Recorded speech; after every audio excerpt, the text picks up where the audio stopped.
toutes et bonjour à tous. Jésus est-il mort sur un poteau ou sur une croix?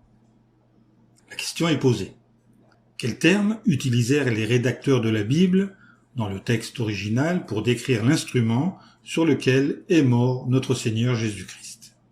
Il existe deux mots grecs pour décrire cet instrument, stauros et xoulon. Que révèle le grec original quant à la forme de l'instrument sur lequel Jésus fut mis à mort? Stauros, en grec classique, ainsi qu'en koiné, n'emporte aucunement l'idée d'une croix faite de deux pièces de bois.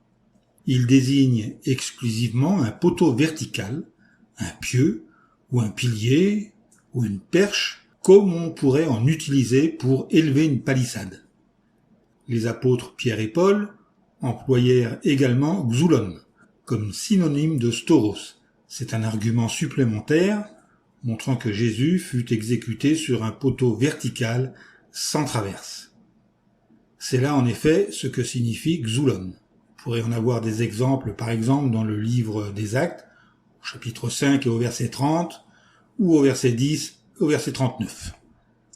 On trouve aussi xoulon dans la Septante en Esdras, chapitre 6, verset 11, où il est question d'une seule poutre ou pièce de bois sur laquelle on devait attacher quelqu'un qui transgressait la loi.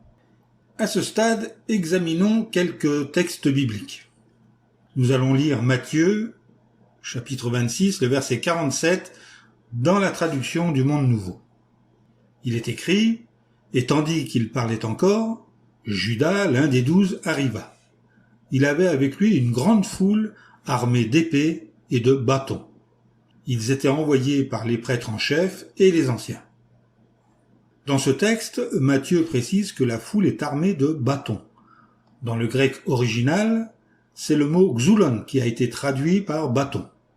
Maintenant, lisons le même texte dans la Bible Second et Strong. Il est écrit, comme il parlait encore, voici, Judas, l'un des 12, arriva, et avec lui une foule nombreuse, armée d'épées et de bâtons, envoyés par les principaux sacrificateurs et les anciens du peuple. Dans cette version aussi, nous voyons que le terme xoulon a bien été traduit par bâton. Fondamentalement, xoulon se traduit par bois, ou ce qui est fait de bois, comme une poutre, une bûche ou encore un bâton. Si véritablement les termes stauros et xoulon doivent être traduits par croix, pourquoi dans ce passage de Matthieu chapitre 26 verset 47 l'avoir traduit par bâton? Alors prenons un autre exemple.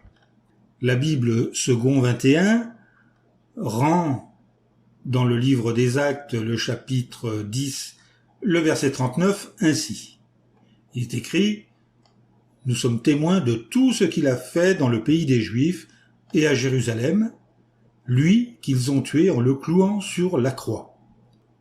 On voit donc dans ce passage que les traducteurs qui ont révisé la Bible Second ont traduit xoulon par croix. Pourtant, en Matthieu chapitre 26 verset 47, ils rendent le texte ainsi. Il parlait encore quand Judas, l'un des 12, arriva avec une foule nombreuse armée d'épées et de bâtons, envoyés par les chefs en prêtres et les anciens du peuple. Cette fois, ils rendent le terme xoulon par bâton. On voit donc clairement le parti pris des traducteurs qui ont révisé la Bible Second en faisant coller le texte à leurs idées préconçues plutôt que de s'adapter au texte original. Au passage, on peut signaler qu'ils ont trahi Louis II, qui lui a bien rendu le terme xoulon par bois dans le livre des Actes au chapitre 10 et au verset 39. Pour confirmer, voici ce que dit une encyclopédie de la littérature biblique, théologique et ecclésiastique, dit que la crux simplex était un simple poteau d'une seule pièce, sans traverse, sans barre transversale. Et ce mot crux a été utilisé dans les traductions de la Bible en latin pour rendre le terme grec stauros. Comme le mot latin crux et le mot français croix se ressemblent, beaucoup pensent à tort qu'une crux était nécessairement un poteau muni d'une barre transversale, confusion que le lecteur averti d'ouvrages latins ne commet pas. Alors on pourrait se poser cette question. La croix est-elle un symbole chrétien ?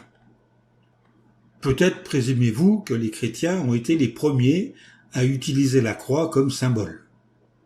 Mais l'encyclopédie américaine parle de son usage antique chez les hindous et les bouddhistes, en Inde et en Chine, ainsi que chez les Perses, les Assyriens et les Babyloniens.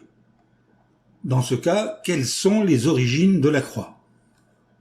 Des objets variés, marqués de croix de différentes formes, datant d'époques bien antérieures à l'ère chrétienne, ont été retrouvés dans presque toutes les parties du monde. L'Inde, la Syrie, la Perse et l'Égypte ont toutes fourni d'innombrables exemples de tels objets. L'utilisation de la croix en tant que symbole religieux dans les temps antérieurs au christianisme et parmi les peuples non chrétiens peut probablement être considérée comme presque universelle. Et dans de très nombreux cas, elle était rattachée à une certaine forme de culte de la nature, selon l'encyclopédie britannique, tome 6, page 753, édition de 1946.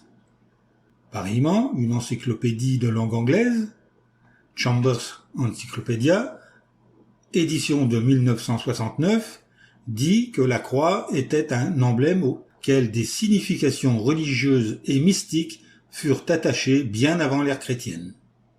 En fait, rien ne prouve que les premiers chrétiens utilisaient la croix dans leur culte. À l'aube du christianisme, c'était plutôt les Romains qui s'en servaient. À ce propos, voici ce qu'on peut lire dans les notes d'une Bible, le compagnon de la Bible.